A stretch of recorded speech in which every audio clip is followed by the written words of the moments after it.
Her husband left her with a newborn and no money. What she did next shocked the entire village.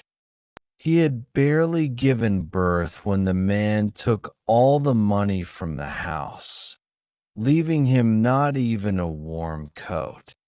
The villagers all thought he would beg the man to come back, but instead, he burned everything the man owned that very day, leaving nothing behind.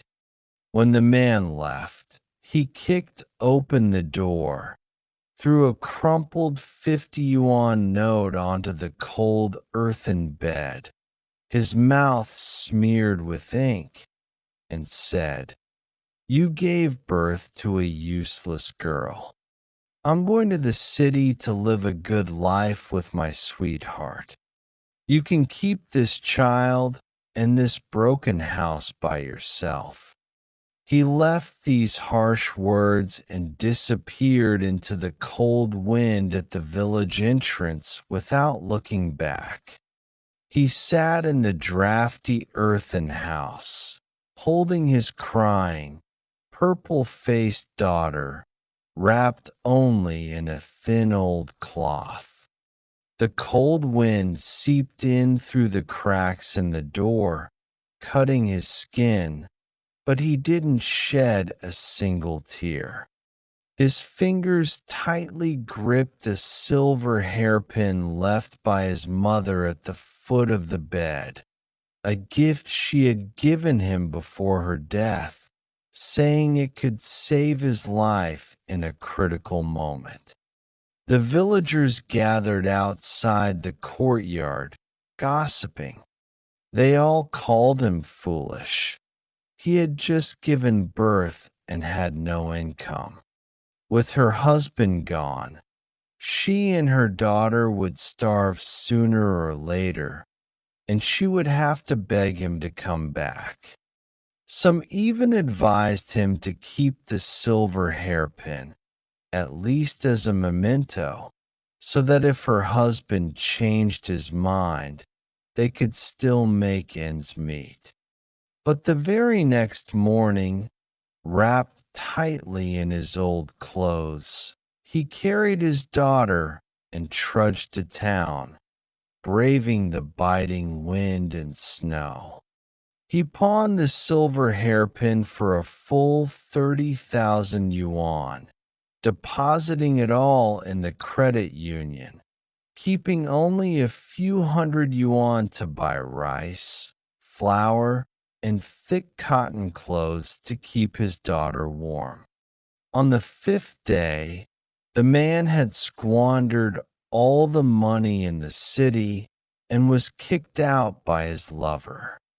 She called him back, cursing him for being bad at managing a household, for not being able to produce a son, and for being a burden to him. She said he was a good for nothing, clinging to a dilapidated house with a child, and threatened to come back and sell the child if he didn't send him money.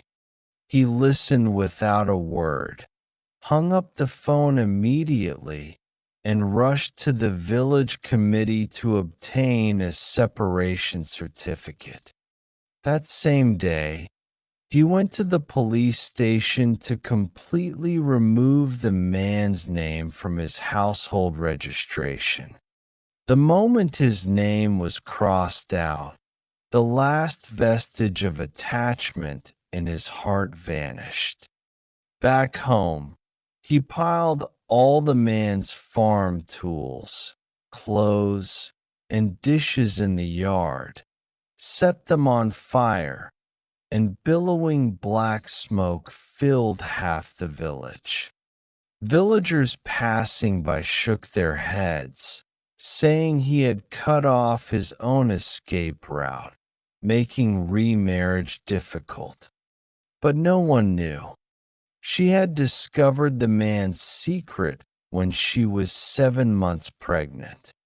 He not only kept a mistress in the city, but also secretly engaged in speculative trading, accumulating over 80,000 yuan in debt. Creditors had already come knocking, threatening to demolish the house and seize the child if the money wasn't repaid.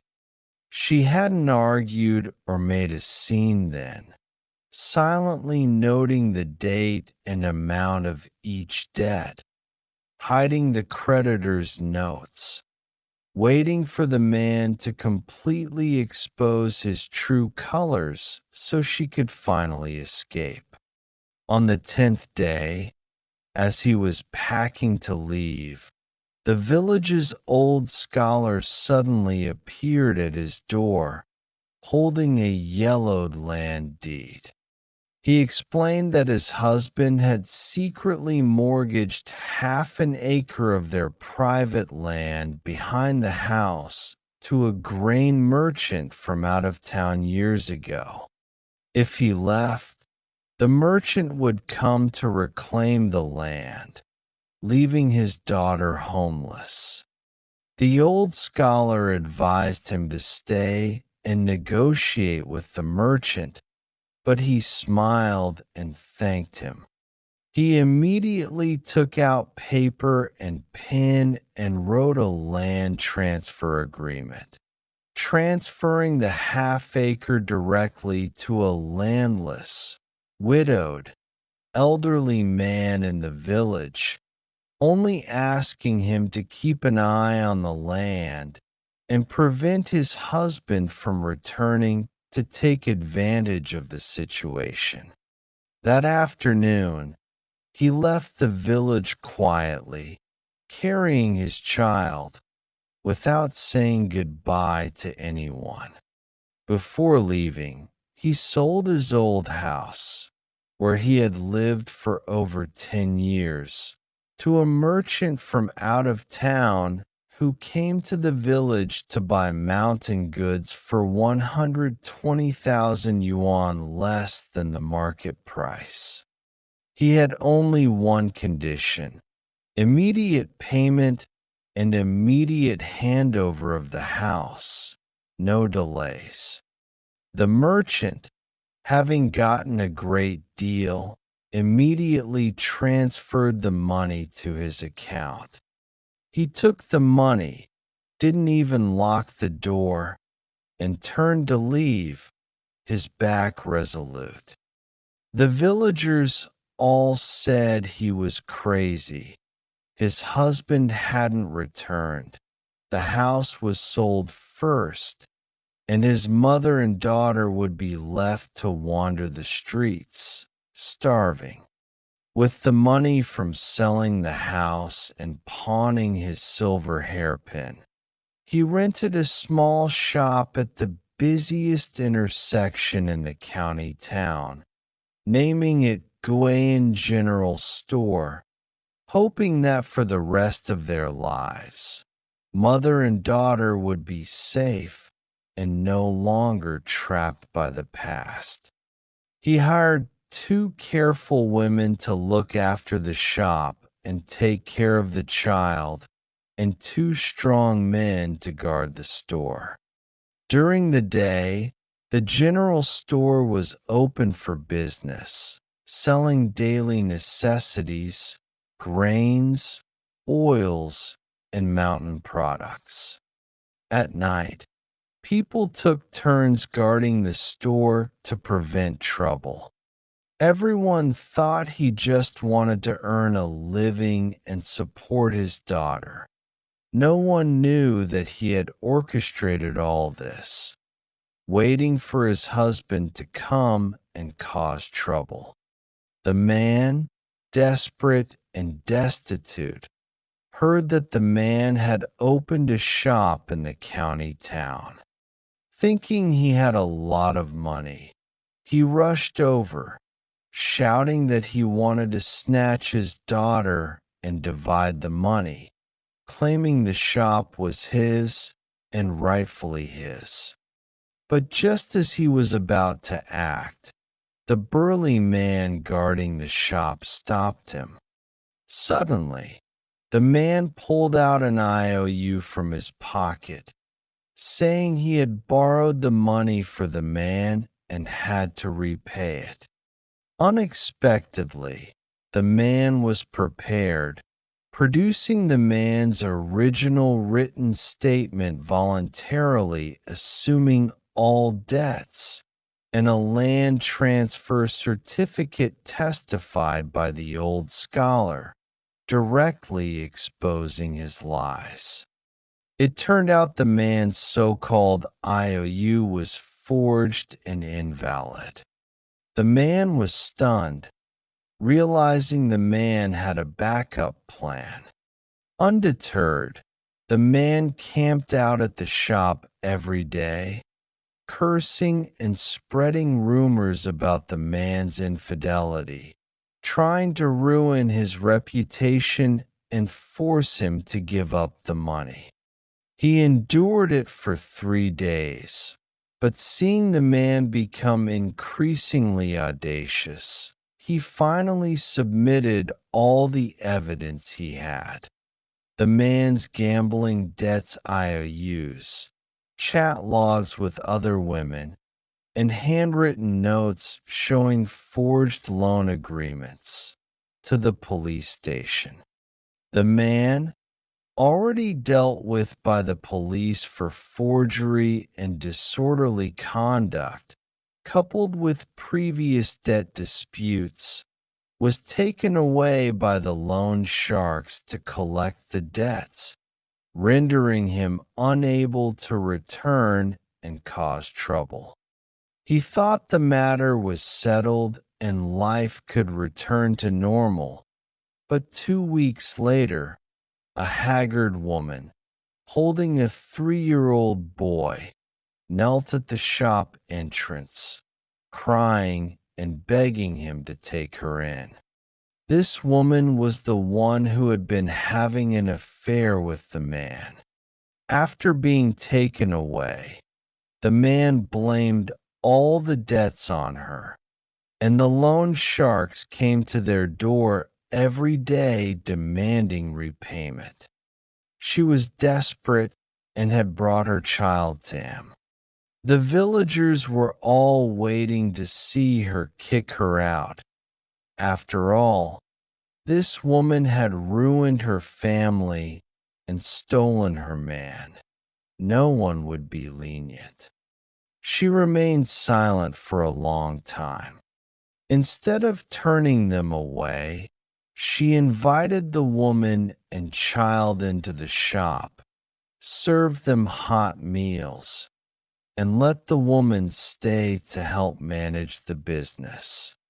She provided food, lodging, and a monthly wage. Everyone criticized her for being foolish, but she went around flirting with people. It turned out that this woman had also been deceived by a man. He had claimed to be single and had swindled her dowry to squander. The woman was also a victim, and the child was innocent. She knew the pain of being abandoned and deceived and didn't want her 2 children to suffer the same fate. She also didn't want the adults' grudges to affect the innocent children. The woman appreciated her generosity and worked extra hard. She also used her skills in making handmade pastries and pickles to sell in the general store. Her pastries were sweet and delicious, and her pickles were appetizing and went well with rice. They quickly became hot commodities in the county town. The grocery store's business boomed fourfold, and life flourished. Her 2 children grew up together, sharing meals and living together like siblings. She single-handedly raised them, managing the store impeccably. Life was stable and comfortable free from the past's hardships. Later, someone asked her how she could have remained calm and refrained from complaining after being abandoned, penniless, and framed, even taking in her enemy. She smiled and said, "Tears won't buy food, and complaining won't buy dignity. Giving your heart to the wrong person is useless, no matter how humble you are. It's better to cut ties with the past than to dwell on bad people and bad situations, and to build a life with your own hands." True strength isn't about swallowing insults, but about having your own opinions, making decisive decisions, not being indecisive, not dwelling on the past, not taking kindness for granted, and never tolerating harm. A life earned through one's own hard work is the most secure. Keep your heart positive. Don't dwell on the past, and you'll welcome a better life.